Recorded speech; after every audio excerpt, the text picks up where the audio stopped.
Welcome to STL Voices. I'm Paul Cook from CBS Radio St. Louis. This show is about sharing new organizations with you and even true and tested nonprofits that are helping our community. That's the key. Maybe you've got one and you'd like to suggest them as well for a STL Voices interview. You can do that at y98.com. Today we have a good one. Friends of Wings. Maybe you saw the big butterflies around town a few years ago. They are about one thing, and I can describe it best, I think, as far as it hits me and my family. Sometimes you have your kids get kind of ungrateful, and maybe even yourself, you, feeling like, oh, I didn't get my way on something. I wish it had gone this way. And then you let your mind wander to people that don't have it as great as we do. People who are dealing with major crisis in their lives.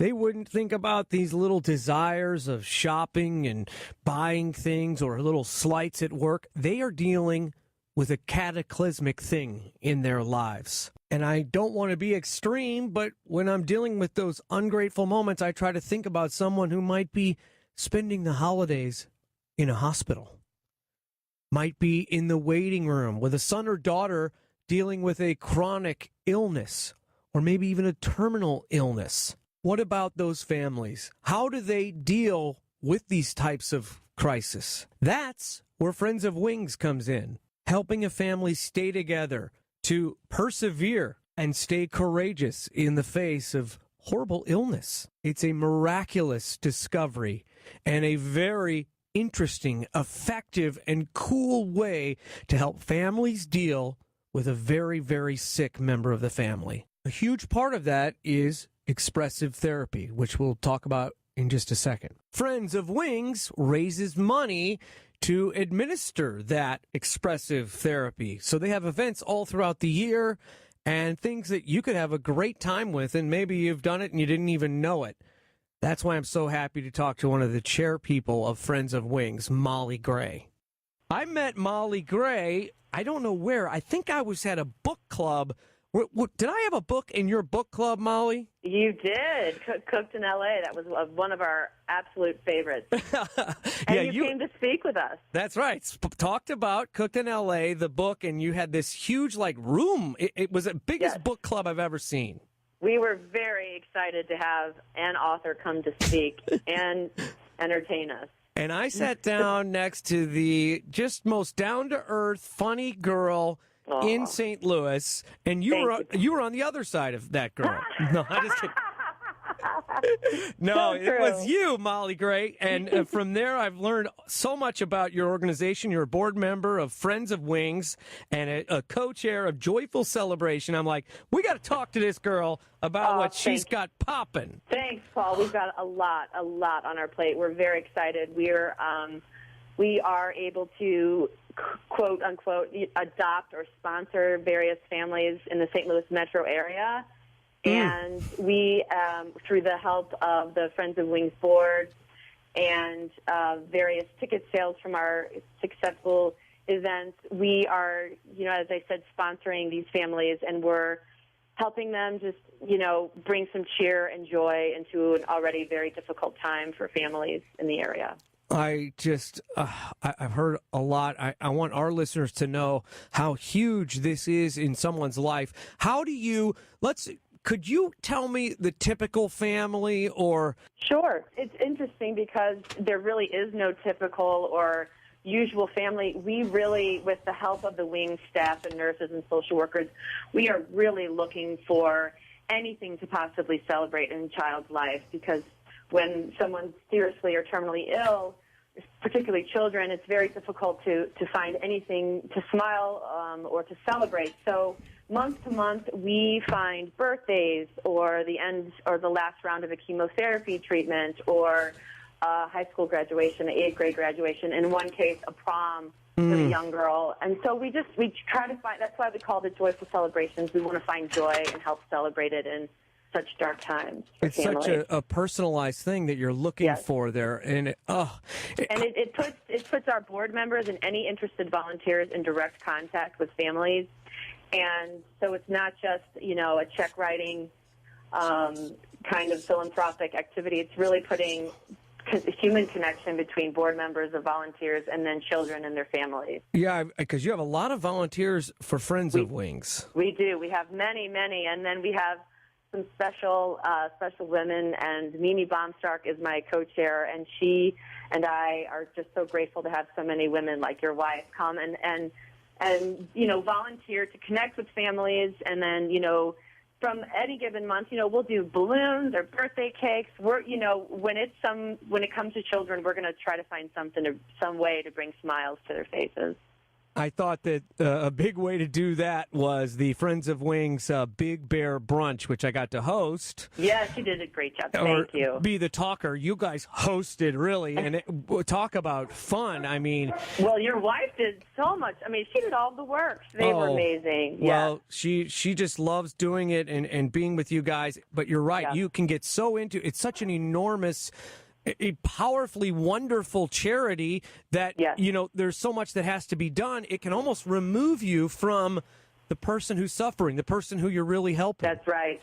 That's exactly right. And when children are suffering, sometimes people don't know the right thing to say or how to, And so we just, we have a training that will explain. We have some of the BJC staff come and explain how to get involved and how to talk with parents and children. So we really try to make it a hands-on for those that feel that they can do it, because it's difficult. It can be difficult because no one wants to cause any stress or burden. We want to be respectful, but it's our belief that it's better to try to do something than to do nothing. Well, I know even when my wife began to get in the process of trying to be, hands-on, helping someone, and in this case it was helping assist with Christmas, I know that fueled her, for the Big Bear Brunch, that she would be doing this soon, and it kind of helps you when you're doing all that work to know you're going to be actually talking to someone and helping them.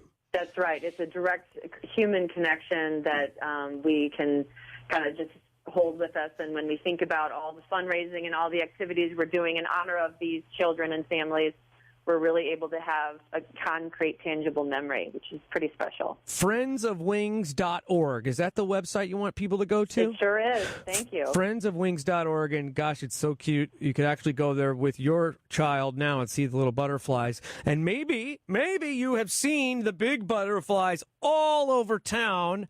That was so cool. When was that? That was 2010, I believe. Just big, warm, bubbly butterflies, organizations, and artists, real artists made these butterflies. Right. How did you guys wrangle that whole thing?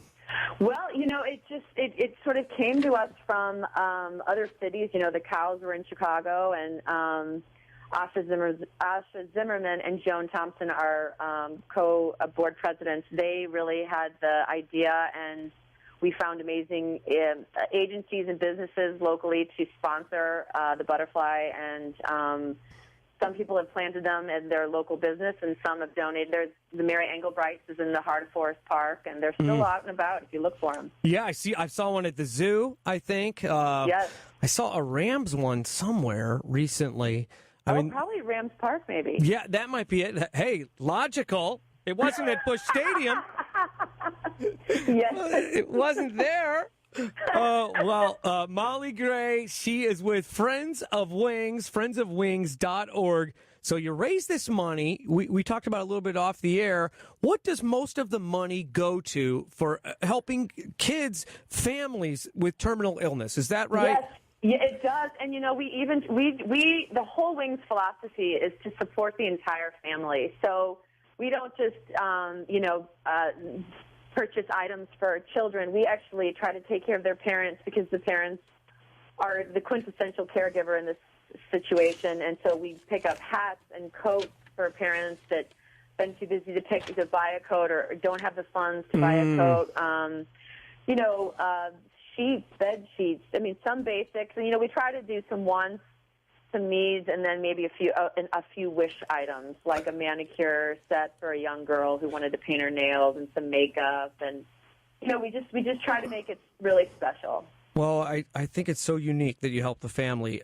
I really respect that, because they're the ones going to the hospital. That's right. Waiting out there, maybe not always getting the sympathy as much as the child who's dealing with it. That's exactly right. Of course. And I saw a video once with you guys about the siblings too. I mean, that's right. If you've got a family member, your brother or sister has a terminal illness, I can only imagine what it's obvious, but it's a struggle and pain. It's so painful, and no one wants to overlook any child. So we try to, like I said, support not only the patient but his or her siblings and parents. We offer support support groups for parents. We do camps, these amazing, beautiful art therapy camps in the summer, specifically for siblings.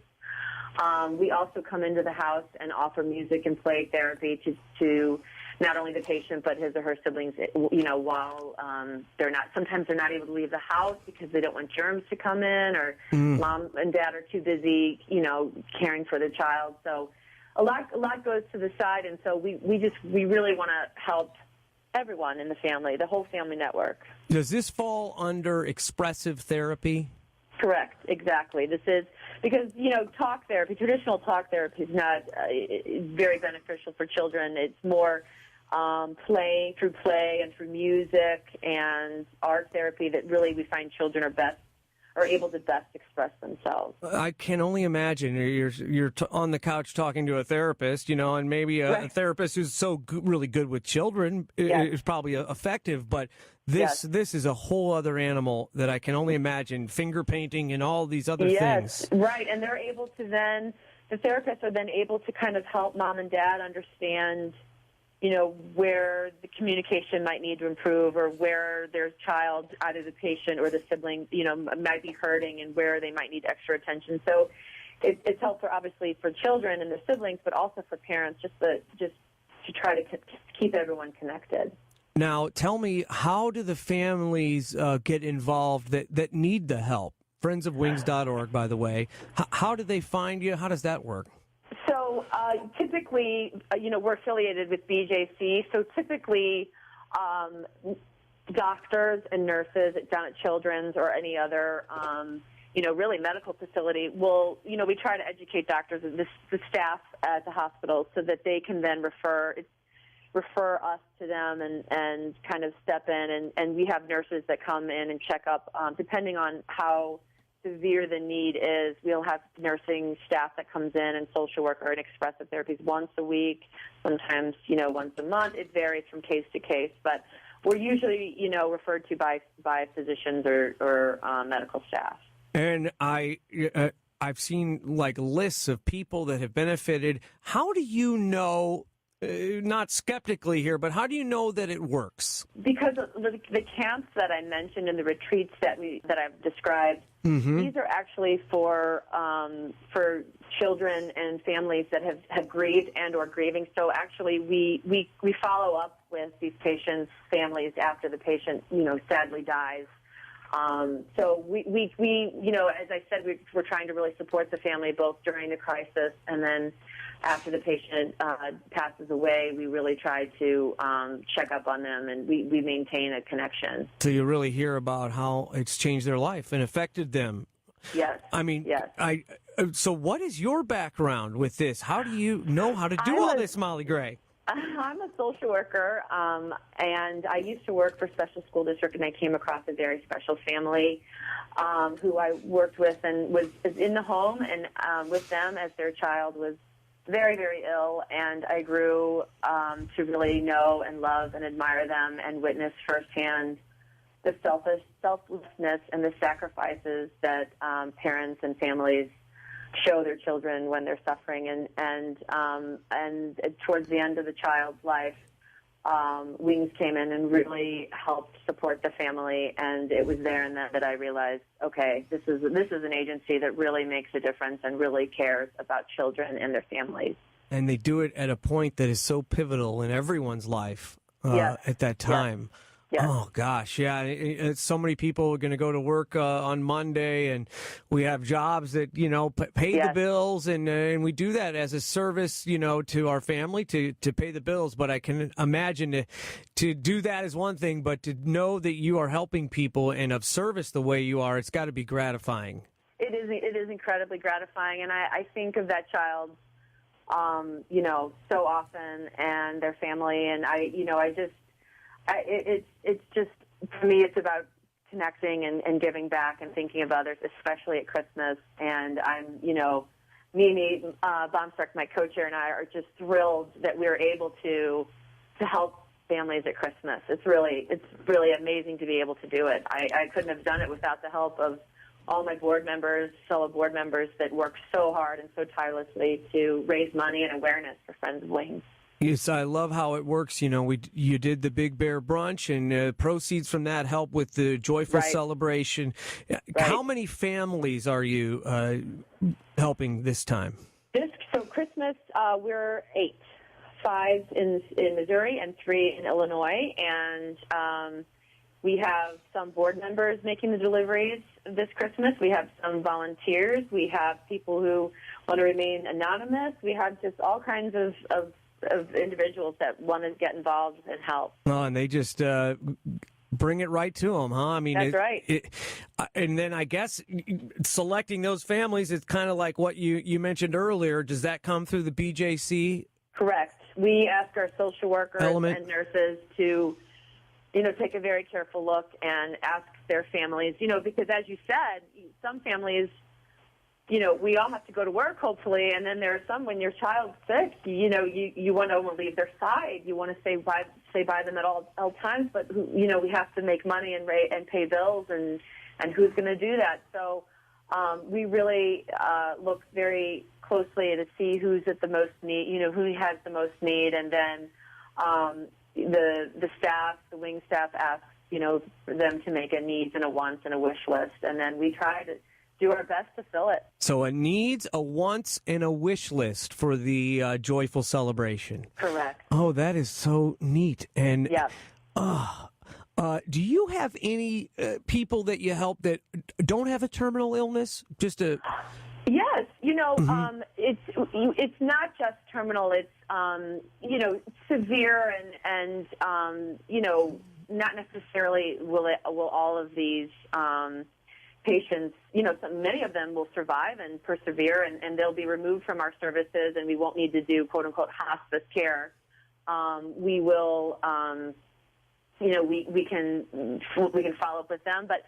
Really, it's mostly at a critical crisis-like point for families when we're referred to families. So, like, if a child's very, very sick, very, very fast, we try to jump in and get into the home and offer as many supports. And then sometimes, thank God, children, recover and they do very well and they move on with their lives and they graduate, quote unquote, from Friends of Wings, and that's what we hope for. That would be ideal for us. Yeah, you hope they don't need you anymore. That's right. That's exactly right. How long have you been with Friends of Wings? This will be my 6th year. 6th year. Wow. 6th year. Yeah. And you've probably seen our Wings on Wheels van driving around St. Louis. It's a green and white van with butterflies painted all over, and Jennifer Lang is our expressive therapist. She'll go out into the community, and she'll come to your school, or she'll come to your church, anywhere in the community that is dealing with a very serious illness, even if it's a parent or a child or a priest or a minister, rabbi.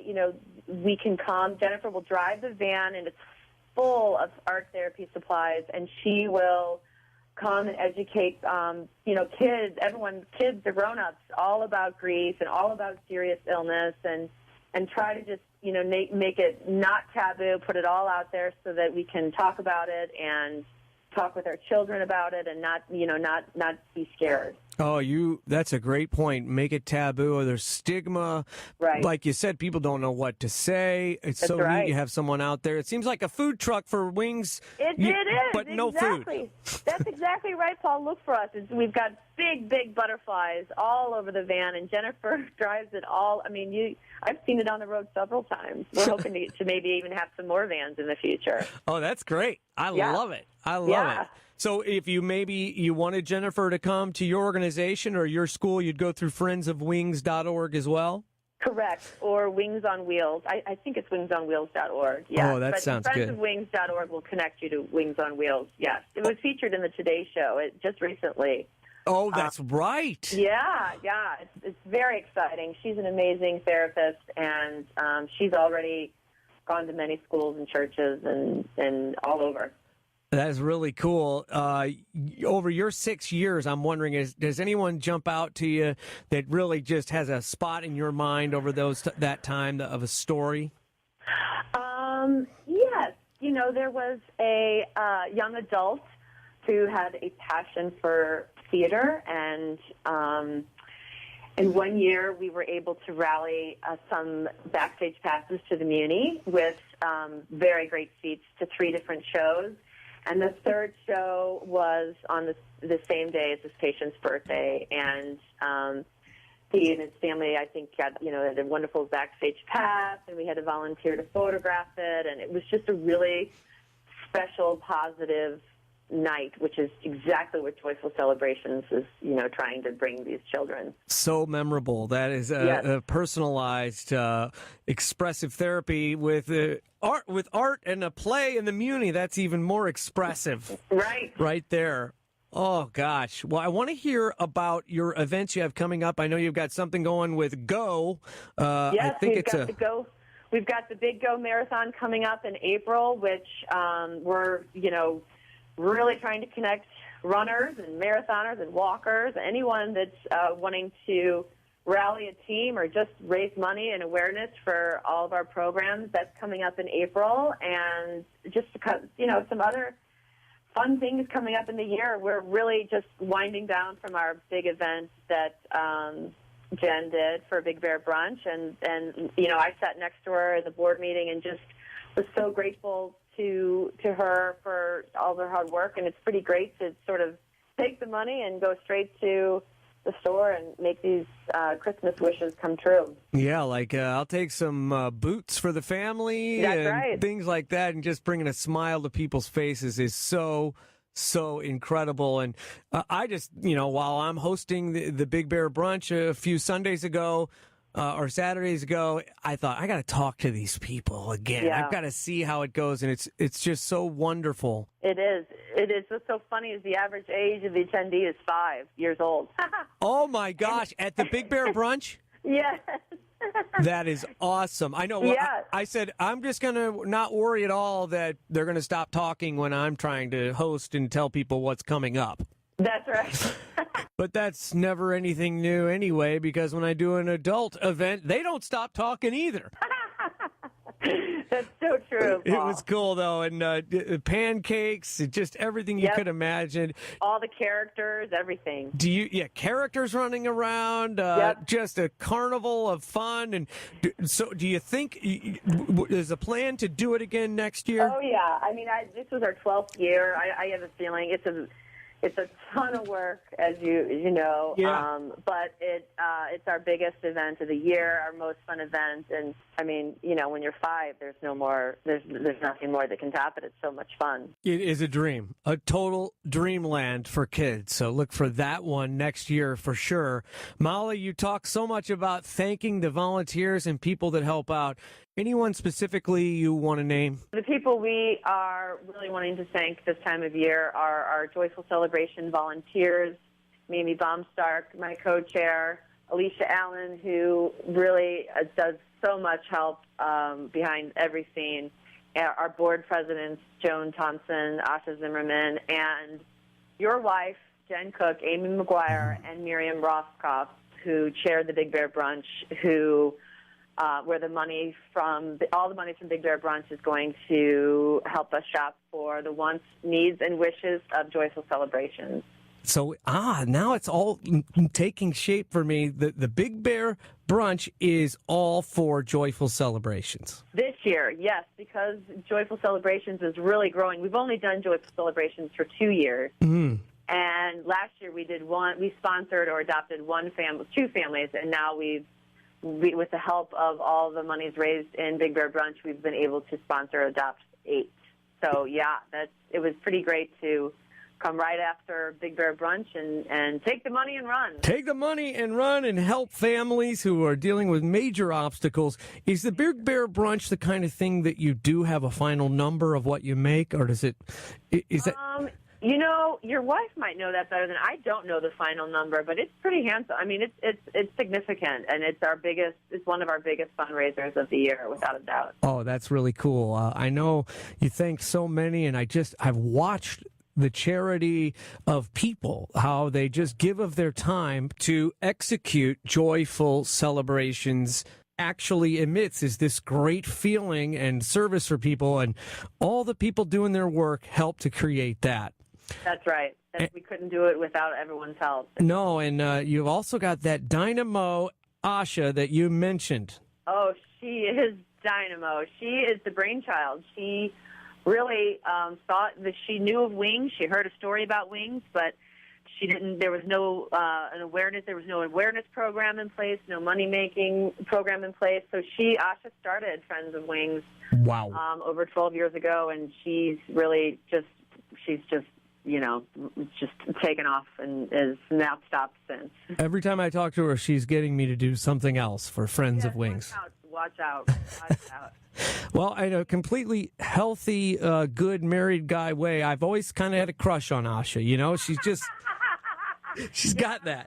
You are not alone, Paul. Don't tell anyone. I won't. No one else who's listening this morning can know that.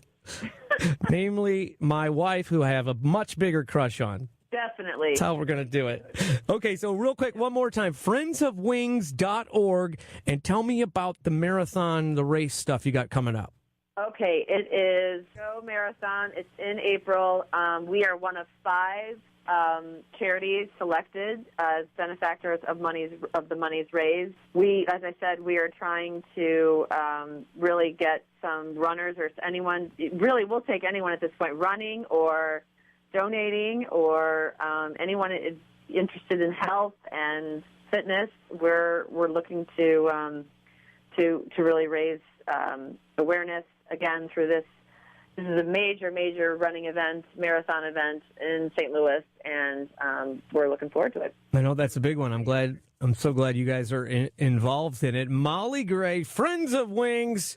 I knew I'd get a good interview from you. Thank you. On short notice. Thank you so much, and congratulations on all the successes that you are very much a part of with Friends of Wings. Thank you, Paul. I really appreciate you taking time to highlight us. You guys deserve it. If you'd like to find out more, friendsofwings.org. St. Louis Voices on Y98 CBS Radio. Thank you for listening.